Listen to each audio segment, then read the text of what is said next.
আসসালামু আলাইকুম সুপ্রিয় দর্শক। বঙ্গোপসাগরে গভীর সঞ্চলনশীল মেঘমালা সৃষ্টি অব্যাহত থাকায় দেশের সমুদ্র বন্দরগুলোকে ৩ নম্বর স্থানীয় সতর্ক সংকেত দেখাতে বলা হয়েছে। আজ শুক্রবার ৯ আগস্ট দেশের বিভিন্ন এলাকায় বৃষ্টির সম্ভাবনা রয়েছে বলে জানাচ্ছে আবহাওয়া অফিস। আজও আগামী ২৪ ঘন্টায় কোন কোন জায়গায় আবহাওয়া কেমন থাকতে পারে কি জানাচ্ছে আবহাওয়া দপ্তর, বিস্তারিত আমরা আবহাওয়ার পূর্বাভাস মডেলগুলো থেকে দেখব। এছাড়া আপনি আমাদের ভিডিওটি কোন জেলা থেকে দেখছেন, আপনার জেলার আবহাওয়ার কি অবস্থা আমাদেরকে কমেন্টে জানাবেন। সক্রিয় মৌসুমি বায়ুর প্রভাবে উত্তর বঙ্গোপসাগর এলাকায় গভীর সঞ্চলনশীল মেঘমালা সৃষ্টি অব্যাহত রয়েছে। উত্তর বঙ্গোপসাগর ও বাংলাদেশের উপকূলীয় এলাকা ও সমুদ্র বন্দরগুলোর উপর দিয়ে দমকা ও ঝড়ো হাওয়া বয়ে যেতে পারে। চট্টগ্রাম, কক্সবাজার, মোংলা ও পায়রার সমুদ্র বন্দরগুলোকে ৩ নম্বর স্থানীয় সতর্ক সংকেত দেখাতে বলা হয়েছে। এছাড়া উত্তর বঙ্গোপসাগরে অবস্থানরত সব ধরনের মাছ ধরা নৌকা ও ট্রলারকে পরবর্তী নির্দেশ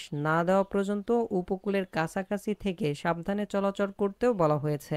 এই মুহূর্তে আপনারা উপগ্রহ চিত্রে দেখতে পাচ্ছেন বরিশাল বিভাগের উপকূলীয় এলাকা, এছাড়া চট্টগ্রাম বিভাগের কিছু অংশ, খুলনা বিভাগের উপকূলীয় এলাকা এবং উত্তরের মেহেরপুর, আলমডাঙ্গা, ঝিনাইদহ সহ আশপাশের অঞ্চলে।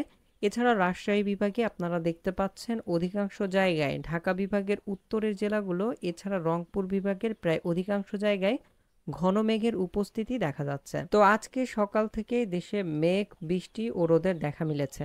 আগামীকালও সারা দেশে বৃষ্টির সম্ভাবনা আছে। দেশের আকাশ বেশিরভাগ সময় মেঘলা থেকে মেঘাচ্ছন্ন থাকতে পারে।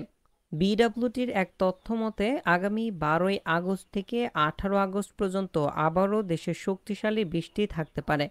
এই সময় সারা দেশে প্রায় সমানে সক্রিয় থাকতে পারে।